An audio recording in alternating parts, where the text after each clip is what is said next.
Hello, folks, and welcome to another edition of the Afterthought. I'm Jake Hakins back with you again. First of all, I'd like to thank my subscribers for those who view my channel and for those that hit the like button. I'll send these videos for you to keep you informed. And now that football season has finally ended, the Patriots have won their Super Bowl, and things have died down. Now it's time to get into basketball. Now, this is basically my NBA Finals predictions this year, but I'm going to be very biased about it. Just take it with a grain of salt because anything could basically happen. Now, so far, Cleveland and Golden State are the only well-performed teams right now that are actually strong right now that have a stronger records. But that doesn't mean they're going to go to the finals. It's just my prediction. We might be seeing a round three of the Golden State versus Cleveland. Only except this time we're going to see Durant in a Golden State Warriors uniform. For those who watched the 2012 NBA Finals, you know that Kevin Durant and LeBron James have both played each other in the finals when LeBron James was in his Miami Heat days. Now the Thunder had an experienced team. Those guys were all 3 to 6 years in, but Miami was just waiting to win a championship back then. They had just lost to the Mavericks the year before that. So LeBron, Wade, and Bosh, they were just ready. Durant and Westbrook, that was that first time in. I mean, Kendrick Perkins was the only veteran who was in the finals, but still, a lot of those guys they were young. They didn't have that much championship experience. So LeBron James schooled Kevin Durant. But Kevin Durant knows that he has an opportunity right now to face LeBron James in a rematch. Now, if the Warriors can't beat Cleveland this time around, now that Durant's paired up with Klay Thompson and Steph Curry, and then you got Draymond Green, if he can't win a championship with that team, that means Golden State has a serious problem, and that means it's more than just that roster. It's the coaching staff. That means Steve Kerr is not the coach everybody thought he was. Okay, this Warriors team has already lost the finals last year. So they believe that when they gave up Barbosa, Spates, Ezeli, Barnes, and Bogut, and basically sacrificed that 7-3-9 roster and got Durant, they believe Durant was going to be the key for them to return to the finals, which might happen. Okay, I'm not going to knock the Warriors right now. They're hot, all right? But the problem is you do got a San Antonio Spurs that they got to face. The Spurs could just easily beat them in a 7-game series. It's happened before. And then you got teams like the Houston Rockets right now where James Harden is getting on fire. D'Antoni is starting to turn him into an MVP. And I'm going to talk about him a little later in the video. And then, of course, you got the Clippers. If they could get their roster adjusted, if they could somehow get Carmelo Anthony over there in a trade and keep Blake Griffin as well, then that'll be a miniature all-star team that Chris Paul needs to get them to the finals. That could possibly happen. But Golden State Warriors are going to have to be a team everybody's going to have to get through to get to the finals. And I don't see them losing at all this season. Like I said, this might be the year they get their revenge. I'm not all the way sure. But like I said, I'm going to take it with a grain of salt. It's still plenty of games to be made. But this is Kevin Durant's chance to get him a ring. This would defy his career. All right, he wanted to go on an easier team. He could have chose any other team, but he went to Golden State, which made him a villain. Okay, so Kevin Durant chose to go to this team on his own, so now he's going to have to prove just how it really is. Okay, Kevin Durant has no excuses this time at all, okay? Yeah, he can make the excuses that he couldn't play with Russell Westbrook. That Thunder roster wasn't working, even though they had Serge Ibaka, you had Steven Adams and Enes Kanter. He had the height advantage. He had the Warriors down 3-1. Yeah, they can make all the excuses in the world, but still, he's on the Golden State Warriors, a team that went 7-3-9. Steph Curry being the two-time unanimous MVP. They won a championship 2 years before this, so the Warriors have no excuses. And to you bandwagoner Golden State Warrior fans, to you LeBron James haters, I don't want to hear that excuse that's saying that the league was scripted and rigged, because it really wasn't. Okay, the reason why the Golden State Warriors lost the finals last year against the LeBron James and the Cleveland Cavaliers with Kyrie Irving is because Steph Curry started getting greedy. All right, him being a two-time unanimous MVP just wasn't good enough for him. Too many of these analysts was pumping his head up. They put him up. They put him just as good as Michael Jordan. They put him above Kobe Bryant, Larry Bird, Magic Johnson, and Isaiah Thomas. All these other veterans that pretty much did everything Steph Curry inspired to do, and was winning championships and becoming MVPs before he came into the league. He took away everything they did.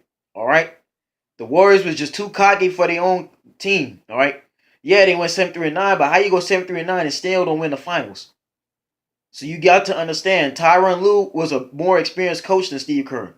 Tyronn Lue was a head coach with the Boston Celtics the year they lost to the Lakers in 2010 with Tom Thibodeau and Doc Rivers. So Tyronn Lue has some years of coaching on his resume. Not to forget to mention, he was on the Orlando Magic's team in 2009 in the finals playing against Kobe Bryant.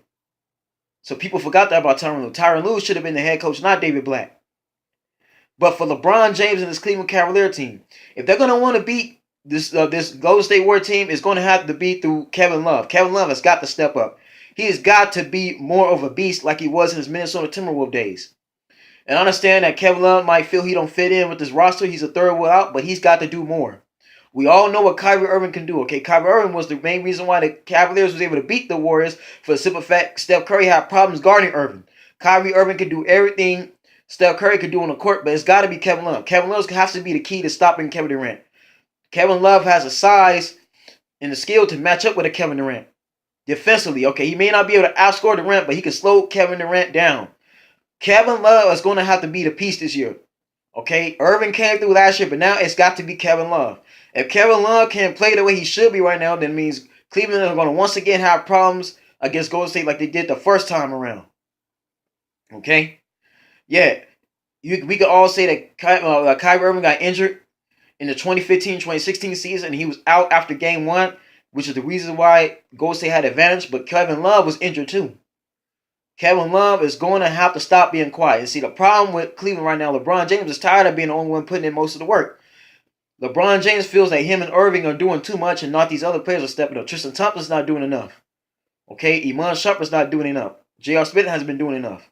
Yeah, they got Kyle Korver, but I told y'all Kyle Korver is old, up in age anyway. He's not going to really make that much of a difference. They just need him to shoot the ball. But Kevin Love is going to have to be that star rebounder. Okay, he's going to have to get more triple-doubles. All right, he's going to have to average more assists. He's going to have to average more rebounds. He's got to put up more points. All right, Kevin Love is going to have to really start putting up games when he's having 20-something, 22, 23 points in a game. All right, and I know he's been dealing with injuries, but he's going to have to be the key to Cleveland beating Golden State a second time around. And LeBron James knows the only way he's going to get the respect he fully deserves, he's going to have to beat Kevin Durant a second time. He's going to have to beat Steph Curry a second time, or else people still not going to respect him. It's bad enough he get too much hate as it is. Okay, they call him a crybaby and everything else. But LeBron James knows the only way that's going to defy his career, he's going to continue to beat the best in the league. And Golden State is the best right now. Hands down. Yeah, this is the first time when the Cavaliers are defending champions, but Golden State is still have the best record. So that's what the Warriors did. They feel that getting 2 MVPs and Curry and Durant was going to help them get a championship title. So now's the time to prove it. Because they can't prove it now. If they lose, and this is another thing too, because I know Durant has had a problem with choking in the playoffs. Okay, even last year, Westbrook was giving the ball. Durant wasn't playing the way he should have been. He kept trying to play into Golden State's game. They got in his head mentally. Kevin Durant better not choke this year. If Kevin Durant chokes, and that just proves that he's not the player everybody thought he was. Okay? You know what I'm saying? He was MVP in 2014, but he still has not gotten to the finals. So this is the one thing that's going to defy Golden State right now. Was it a mistake to get Kevin Durant, or was Kevin Durant the key to them winning another finals and beating Cleveland? Now we're going to move on to the MVP race. Now, folks, Steph Curry proved that the guards are basically the future of this league. We're basically in a new generation of players right now. Each one of these 4 players I'll show you right now are all having beasting seasons. For one, look at Gordon Hayward right now. The Jazz are 4th place for the first time since 2008-2009. That team hasn't looked this good since Darren Williams, and you had Paul Millsap and Carlos Boozer was all on that team. Gordon Hayward has finally materialized into the small forward people expect him to be. His biggest game was 31 points, 5.6 rebounds with 4 assists. He's averaging that on a daily basis. This man is literally got the Jazz playing, competing good right now. Coach Quinn Snyder has definitely found the right playbook for this team. You got Rudy Gobert, Joe Johnson, Dante Exum. And once George Hill gets back fully healthy, this Jazz team is going to really get going. They're going to get dangerous. Okay, Gordon Hayward has this team on the map. They are something to fear. And yes, they're the underdogs, but it's been proven that the underdog team can win. So this is why I put Gordon Hayward up here for the MVP race, because he's literally playing a lot better, all right? And I understand that Kawhi Leonard is not too far off, but this guy, Gordon Hayward, is playing a little bit more better than Kawhi Leonard. Kawhi Leonard's problem, he's too quiet. Kawhi Leonard needs to be off the leash, okay? He no longer has Tim Duncan there to basically overthrow him, overshadow him. Yeah, that was Tim Duncan's team, but that's Kawhi Leonard's San Antonio Spurs. I would love to see Kawhi Leonard being MVP, but he's just not doing enough right now. Gordon Hayward is literally outperforming Kawhi Leonard. Not saying that Gordon Hayward's the better player than Kawhi Leonard, because Kawhi Leonard is one of the best two-way players, but still, Gordon Hayward is literally, if he can maintain the Jazz a fourth or third seed, he might get the MVP. I'm telling y'all, do not be surprised that they put Gordon Hayward above Westbrook, Harden, and Isaiah Thomas. Okay? Because that's how good of a season he has, for the simple fact that Jazz have been down for quite some time now. And Gordon Hayward has him up there in the top 4 of the Western Conference. And a tough Western Conference at that. Now we're going to move on to Russell Westbrook right now. Yes, Russell Westbrook is the only thing going on for OKC right now. Westbrook is trying to prove right now his loyalty to that team. That he doesn't have to switch, that he can still win a championship with Golden State. That's why he stayed faithful and got the contract he got.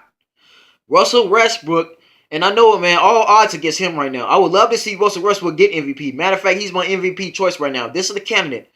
I'm going with Russell Westbrook because of the story that he has to endure right now. With Durant leaving, him having to try to carry his team like Allen Iverson did the 76ers. He is basically the new Allen Iverson. Okay? But he's a better version of Allen Iverson because of the simple fact Russell Westbrook could do things Allen Iverson really couldn't do. Yeah, Allen Iverson had the handles. Okay, he had the shooting, but Westbrook can rebound. He could bang in the rim. He could defend players Allen Iverson would be able to normally do because of Allen Iverson's size. Allen Iverson was barely like 6'1 to 6'2. Russell Westbrook is a legit 6'3, 6'4. And plus he has a long wingspan. Russell Westbrook's body and height and size allow him to do things like a forward would be able to do. That's why he could go head to head with the best of them. Russell Westbrook shows heart right now. And yeah, they keep losing to the Golden State Warriors, but Russell Westbrook is a man you're not going to keep down. So Russell Westbrook is trying to prove that this season that he is the man. He wants to be MVP. He's ready to be that next star that everybody looks up to. Okay? And just know that Russell Westbrook has Steph Curry's number as far as guarding him. On a one-on-one, Steph Curry cannot guard Westbrook at all. And he proved that in the Western Conference Finals last year, if y'all saw that. Russell Westbrook was one of the key factors to OKC having Golden State down 3-1. The problem was Durant not playing like he should be. The problem was Robertson not putting up enough points. Okay, see, this is the problem Westbrook has. He doesn't have enough help. That's a young OKC team. Outside of Steven Adams and Enes Kanter, okay, you don't got Ibaka no more. Maybe if you would have had Serge Ibaka, he'd have a chance right now. But Ibaka took the job in Orlando and took that money. So that's leaving Westbrook by himself. See, I can see Carmelo Anthony going to the Thunder right now because the Thunder desperately need another player over there badly right now.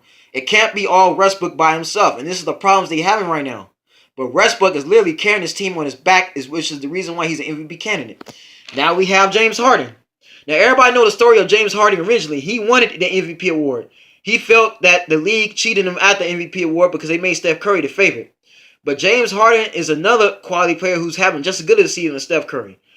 Like Kyrie Irving, James Harden could do everything Curry can do and just as good as he can do. Now, both Westbrook and James Harden have had games where they scored 40-some points. Westbrook had 47 points, 11 rebounds, 11 assists. James Harden, 40 points, 6 rebounds with 8 assists, okay? Mike D'Antoni is doing with James Harden what he did for Steve Nash in the Phoenix Suns days. Remember, that under Mike D'Antoni, Steve Nash was able to get the MVP 06 and 07, 2 years in a row, if I'm not mistaken. It might have been 05, but I know 05 they had the best record, and they played the Phoenix Suns. The Phoenix Suns played the San Antonio Spurs in the Western Conference Finals due to Steve Nash's ability on the court. James Harden is having that same exact season. I wouldn't be surprised if this Rockets team be able to challenge Golden State in the Western Conference Finals. It's happened before. James Harden is trying to prove that he can be the league MVP, and he's ready to be the MVP. But who's standing in his way right now? Russell Westbrook. And these two have a history. They both came from the Thunder. All right? Even Kevin Durant could also be an MVP candidate, but right now, James Harden and Westbrook are the main two right now. These guys are going head-to-head right now. And James Harden knows that he has to get the MVP to get some respect. Okay? Getting the MVP will help the Rockets get confidence into this playoffs. But like I said, the Rockets could pretty much get to the finals. All right? They're due for a finals with the roster they have. And Mike D'Antoni knows that James Harden is the man to do it, which is the reason why they made him the point guard. James Harden hands the ball, and he makes that team look good. The Rockets know they don't go any further without James Harden. So that's what James Harden wants to prove right now, that he should be the MVP. And he feels that he was robbed in 2015, 2016. Now this is his chance. He has another opportunity to get the MVP award. So I think Harden and Westbrook are definitely the main two candidates. I got to put Hayward over there, but I can't forget this guy. Isaiah Thomas. He is representing for the little guys in the league, the guys who are under 6 feet. Isaiah Thomas around 5'8", 5'11", but this man right now, for being the shortest guy on that Boston Celtics team, this guy is having a killer season. Isaiah Thomas averaging 29 points, 5 assists, and 2 rebounds, and he's already had a game where he scored 44 points. Okay, the Boston Celtics have found their guard right now. He is a much better guard than Rajon Rondo in the points value. Yeah, Rondo was with Doc Rivers and he won a championship, but he's not half the guard that Isaiah Thomas was. If Isaiah Thomas was around in the Boston Celtics days when Doc Rivers was coaching him and he was paired up with Ray Allen and Paul Pierce and Garnett, that team would have won 3 championships in a row. I believe that. The problem with the Celtics is that Rondo was a good assist guy, he just wasn't a good shooter. Isaiah Thomas has a better shooting percentage than Rajon Rondo does. That's the only thing he has over Rajon Rondo, and that's being a franchise point guard for the Boston Celtics. Matter of fact, Isaiah Thomas has roughly been the best guard they've had. Okay, because yeah, Avery Bradley was decent, but he wasn't a quality point guard. He wasn't a high-scoring point guard. So this is why I put Isaiah Thomas in there for the MVP, because Isaiah Thomas is having an historic season, and his Boston Celtics are not too far behind the Cleveland Cavaliers right now. This could be possibly the team challenging Cleveland defensively. Okay? Brad Stevens can have a year that Coach Budenholzer had with the Atlanta Hawks. Okay? But it's on him, and he's going to go farther than the Atlanta Hawks and actually get to the finals. But I can see the Boston Celtics possibly beating Cleveland right now. They're another team that needs another free agent. Okay? They need to get one more big name to come over there. But even then, defensively, this team can actually challenge you. Isaiah Thomas has no fear at all. He's basically David amongst a bunch of Goliaths right now. Okay? They might give Isaiah Thomas the MVP award because of the storyline right now. The simple fact that the Celtics have rebuilt, Brad Stevens have basically rebuilt a brand new system from what Doc Rivers had, and now they're basically number 2 on the Eastern Conference right now. Their record is high right now. This Celtics team, watch out for them. They are dangerous.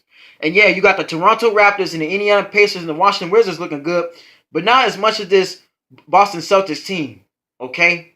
This Celtics team has been the playoffs the past 2-3 years in a row.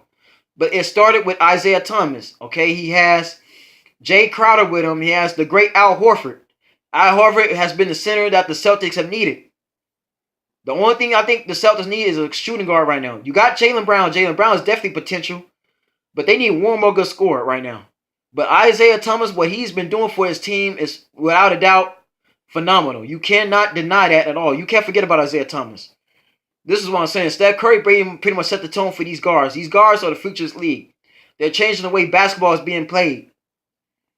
This is the afterthought, but this is my MVP candidates right now. I got 4 of those guys for MVP this year.